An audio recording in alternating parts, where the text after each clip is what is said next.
There's this phrase floating around online right now, especially in the health, wellness, spiritual, lifestyle sort of spaces, and that is protect your peace. I mean, protect your peace from toxic people, protect your peace from drama, protect your peace from basically anything that disrupts your nervous system. And I'ma say it, it's bullshit. Some of it. Not all of it. Okay, I'm not saying you should actively seek out trauma.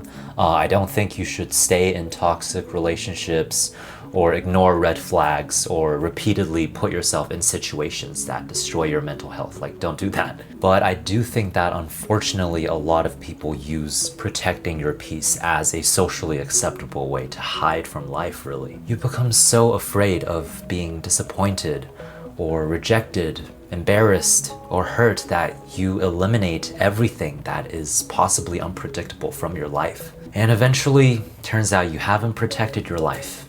You've made it smaller. Okay, I'm gonna use the boat analogy real quick. Think of your inner life as a boat, right? Your job is to build a boat sturdy enough to withstand the ocean. Now, what does that mean? That means learning who you are. It means journaling, meditating, going to therapy. You have to learn how to regulate your own nervous system.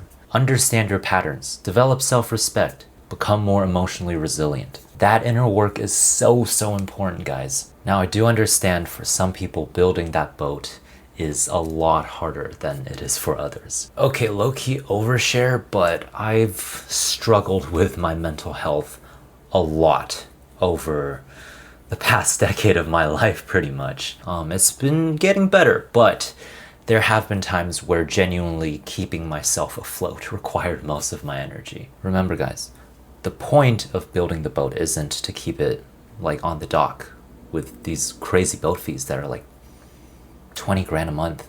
What is the point? That's a good question. What is the point? Oh yeah, the point is to sail the ocean, obviously. And guess what? When you sail into unknown waters, your boat might get damaged. It might leak. You might learn that, oh, shoot, maybe my boat isn't as sturdy as I thought it was. You may get caught up in a storm, but chances are you'll survive the storm. You're smart. You figure out ways to reinforce the hull. You become a better sailor. Over time, you're able to sail these waters that a previous version of you and your boat never could have survived. Or, you know, the alternative is to just spend your whole life polishing this pretty looking boat that never goes anywhere, just sits on the dock. The problem with making inner tranquility the most sacred thing in your life is that you can become incredibly risk-averse. You avoid relationships because they might become complicated. I know, what a crazy idea. You avoid spontaneous nights because it might disrupt your routine. You avoid people who challenge you because they don't feel immediately comforting or safe. You put up boundaries that aren't really boundaries.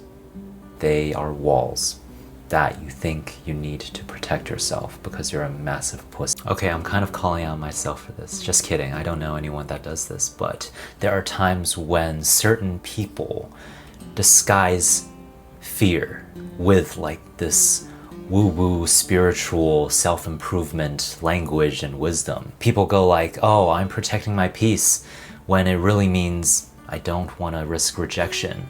I don't want to lose control over anything because I need control to feel safe and secure about myself.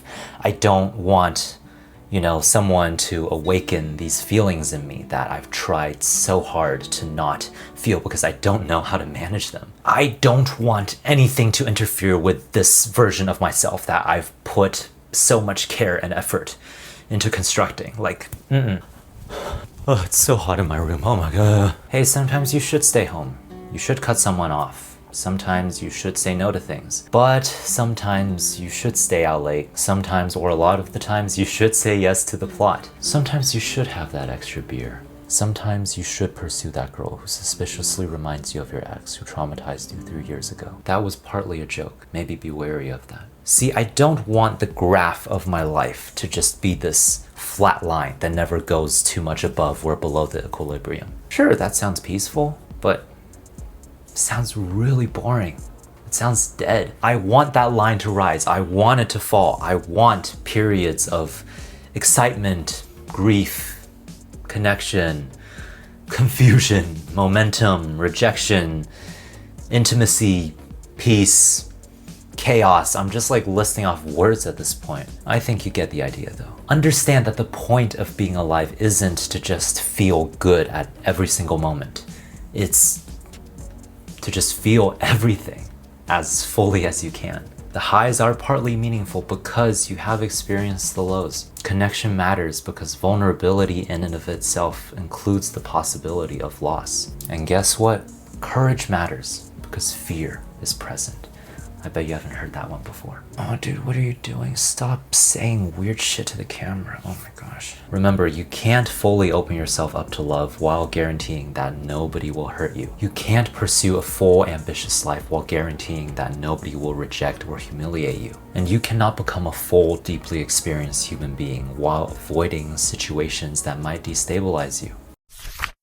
I want to be clear that there are periods when withdrawing from the world is necessary. For instance, 3 years ago at this point, I was struggling so much with my own mental health or illness. I took a leave of absence from university, moved back home with my parents, and for a few months I was practically doing nothing. At that time, I desperately needed external calm.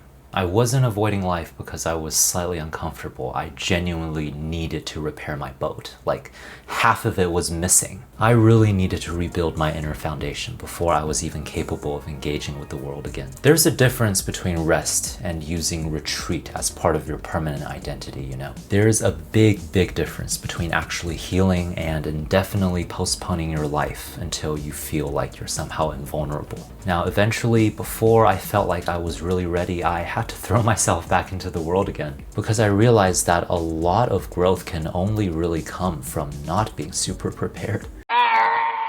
Disclaimer, despite popular belief, I am not that guy.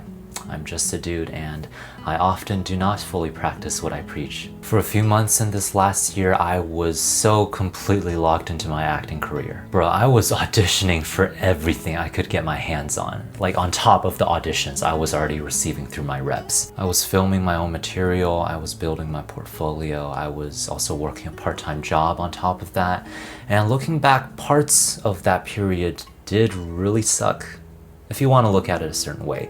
But honestly, I really needed that period. Yeah, there's seasons of your life when intense focus is very necessary and you have to protect your energy and time, say no to things. But I do also see the parts of life that I deprived myself of during that time. I avoided certain relationships because I classified them as distractions. Now, I do think in retrospective, I still did the right thing by avoiding certain relationships that were definitely not good for me in any sort of way. But there was also another timeline where underneath all of that, I guess, logic for my lock-in, there was fear.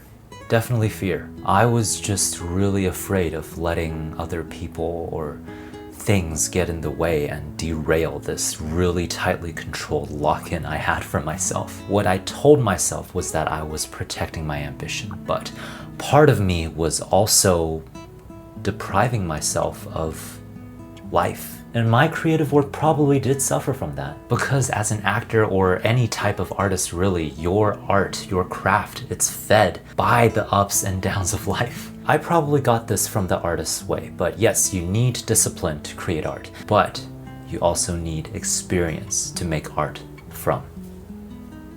That's pretty deep, right? Okay, another overshare. Gosh, what is wrong with me? I've really felt that I've been flopping at life. Like a lot, like completely. Like I've been shooting a lot of shots, I've been putting myself out there, I've been opening myself up to these situations and relationships that an older version of me would have completely rejected before even testing out the waters. And none of that has gone super well. I'm gonna be vulnerable real quick, but also somewhat vague. Earlier this year, I allowed myself to be vulnerable and honest with someone who I had really strong feelings for at the time. And it didn't work out. Yeah.